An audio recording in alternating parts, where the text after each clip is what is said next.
Chers amis, chers parents et grands-parents, bienvenue sur cette chronique Parents en question.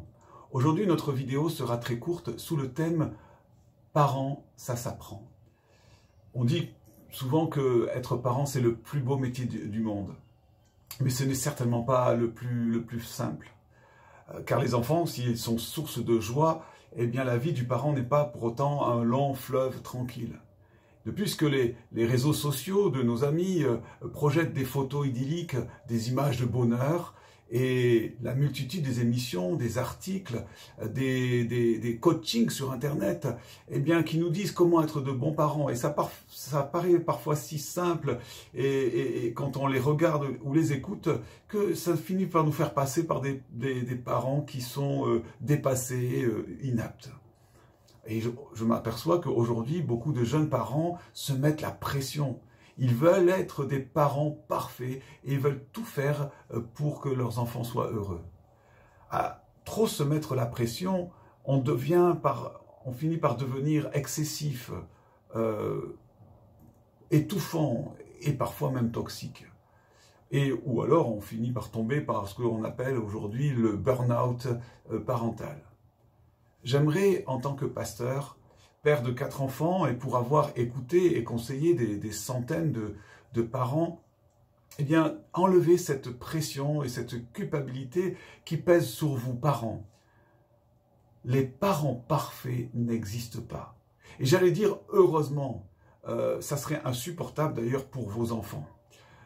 Surtout que j'aimerais enlever la pression sur les parents solos qui doivent assumer seuls le rôle de personne. En tant que père, personnellement, je crois avoir fait pas mal d'erreurs dans mon éducation, dans mes relations avec mes enfants. Parce que déjà, chaque enfant est différent. Il n'y a pas de méthode pour tous. Il y a à la rigueur des principes. Mais remarquez, lorsque vous lisez la Bible, que la Bible est très sobre en matière de pratique éducative. Quelques mots comme aimer, transmettre, discipliner, éduquer, ne pas hériter, c'est tout ce que l'on trouve. Et je crois que de toute manière, comme tout métier d'ailleurs, être parent s'apprend en pratiquant. C'est bien de connaître la théorie, mais la pratique demande des années d'expérience. Tout apprentissage d'ailleurs induit aussi un certain nombre d'erreurs. Et parfois, on a compris certaines choses vis-à-vis de nos enfants alors qu'ils sont déjà grands. D'où l'importance d'ailleurs des grands-parents qui ont un certain nombre d'expériences qu'ils ont pu accumuler. D'ailleurs, c'est Paul qui dira à Timothée, qui donnera ce conseil de bon sens de ce que les femmes plus âgées doivent transmettre, doivent enseigner aux plus jeunes sur ces sujets.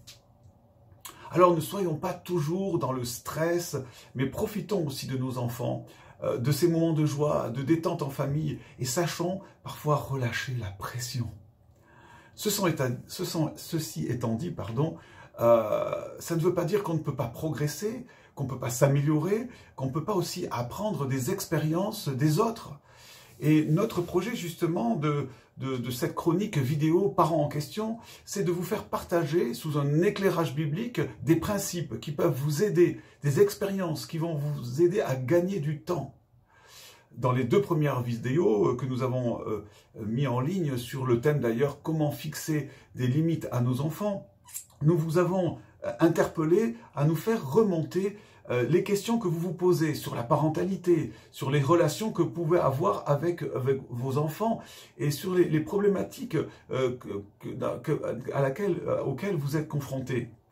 En les envoyant sur le mail contact@eedc.fr, contact@eedc.fr, pour que bien sûr nous puissions y répondre sous forme d'émissions comme celle-ci, de petites vidéos ou même de talk show que nous aimerions organiser.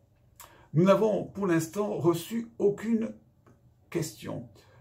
Nous avons en contact un certain nombre d'amis dans notre réseau de spécialistes de la petite enfance jusqu'à l'adolescence. Nous pourrions les inviter dans des émissions en style talk show. Mais pour cela, il faut que vous puissiez encore envoyer vos questions pour que nous puissions y répondre. Je vous en donne quelques-unes qui pourraient vous intéresser. Par exemple, comment aider son enfant à devenir adulte. Je les lis hein, tout en sachant qu'il est un enfant. Quelles valeurs transmettre et comment le faire? Comment mettre en place des rituels dans la vie de famille? Quelle est la place du père dans la construction de l'enfant? Comment comprendre et arriver au lâcher-prise parental? Comment aider son enfant à faire de bons choix?